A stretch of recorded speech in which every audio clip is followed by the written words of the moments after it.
Hey guys, it's Rory with searchinshot.com, and it's the last day of MWC and we're at the LG booth to check out the LG G8. So this isn't going to be like some super in-depth first impressions, but what I'm here to find out is how useful is the whole air control gesture thingamajiggy. So yeah, I have an LG G8 here with me in a very nice red color, so let's check it out.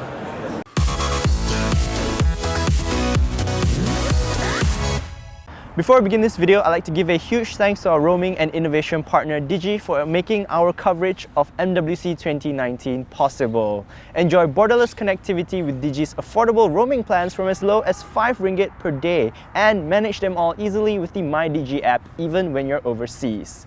Learn more in the link in the video description. So the LG G8 ThinQ is its full name, but it is basically LG's first flagship of 2019, and it comes as a pretty standard LG flagship. So it has all the top of the line specs, including a Snapdragon 855 processor. It has a 6.1-inch POLED Quad HD display and a 3500 mAh battery. It also has a triple camera setup at the back, or some of them do, others don't. So it has a triple camera setup on the back with a 12 megapixel wide-angle camera, a 12 megapixel telephoto camera, and a 16 megapixel ultra-wide-angle camera. So it's kind of what you'd expect from an LG flagship. One other interesting thing before I get into the whole gesturing thing is that there is actually no earpiece here. So what happens is LG will actually vibrate the whole panel of the screen in tandem with the bottom firing speakers to simulate a dual stereo speaker setup. Okay, so the front of the screen will vibrate and then plus the bottom firing speaker, and honestly it sounds pretty cool. I didn't expect it to actually get as loud as it is, but I can't really tell for quality because, as you can probably tell, it's a very noisy booth, a lot of things going on. But that is only part of the thing that's cool about it. So the thing that's trying to grab headlines is the whole hand gesture thing, and I'm going to show it to you. So it has up front, beside its selfie camera, a TOF camera, which has the ability to recognize objects in 3D. So you might have heard of TOF from stuff like the Honor View 20, for example. Basically same concept, and through that it is able to recognize gestures. It's able to see the veins in your hands, and you can unlock this phone with your palm instead of your face or with a fingerprint. Not sure how cool that is. I can't test it out on this device, unfortunately, but I can show you some of the gestures. So let's get into it. So this is the LG G8 ThinQ, right? So in order to enable gesture mode, you need to raise your hand, and then this will come out. Can you see this rainbow line? That means it's ready to accept commands. So if I were to do that, it's going to pick up my hand. Can you see my hand here? All my little fingers wiggling about. So it recognizes my hand, and then from here I have the option to launch one of two apps. I can either swipe this side to launch the clock app, or I can swipe this side to launch the music app. So the thing is, these two apps that you can launch, oh sorry, oops, I accidentally showed a bit too much. So the thing is, these two apps that you can launch, they're fully customizable. So you can customize whatever app you want to launch, but in specific apps you can do specific controls. So for example, if I go into the music app, it brings me into the music app. So here, if I were to do the same gesture, you can see there's a play and pause button, but you can also rotate your fingers to adjust volume. So you can turn this way to lower the volume, turn this way to increase the volume, and it's really responsive, and honestly less awkward to use than I initially anticipated.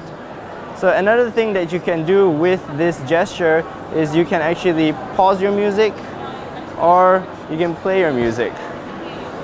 And this works not just in the music app, but it also works in the YouTube app. So any multimedia kind of thing, you'll get these kinds of controls.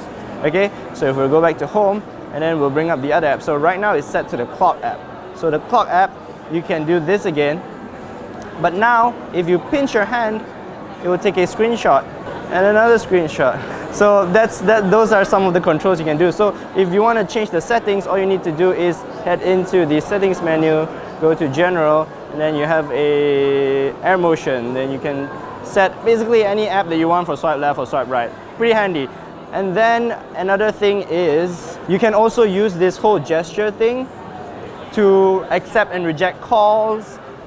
So you can swipe away to sort of cancel the call or whatever it is, but again, nobody's going to call this demo unit, so I can't show it off to you. But yeah, that's about the rundown for the LG G8's set of air gestures and stuff like that. The rest of the phone is a pretty standard LG phone. It feels good, you know, it feels premium. I've always been like a low-key fan of the LG G series. The G6 was one of my favorites because it was the first to introduce the 18:9 aspect ratio, and it was just like so the G8 is, the LG G's flagships will always hold like a special place in my heart, but the problem is they hardly ever come into Malaysia on time, if ever. So we don't know if this will come to Malaysia anytime soon. So the thing is, the question that I started to answer with this is, are these air gestures gimmicky? Yes, they are, but also they are very intuitive, you know, not intuitive, sorry, they are very responsive, and they're not as clunky or as awkward to use as I initially thought, so I don't hate it. And you can go your entire life, I guess, never using it, and you'll still be fine, though I think you might still need, because there is actually a rear-mounted fingerprint scanner here, so you don't need to use any of the gestures if you never want to, and the rest of the phone is still a very solid flagship smartphone. What do you guys think of this this hand gesture?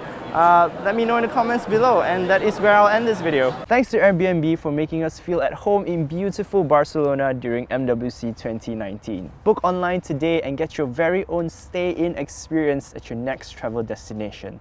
Learn more in the link in the video description. Alright, thank you so much for watching. I hope you liked the video. If you did, be sure to give it a thumbs up. Don't forget to subscribe to our YouTube channel. Click on the notification bell icon so that you'll be informed whenever we post a brand new video. And in the meantime, you can also check out our Facebook page. We post a lot of social updates. You can also follow us on Instagram, and you can keep your browser locked to searchandshare.com for all the latest and most refreshing servings of tech news, and for all the tech news that matters. In the meantime, you can check out more of our MWC 2019 coverage over here, as well as a really cool video over here. And that's it. Thank you so much for watching. I'll see you in the next video. Bye!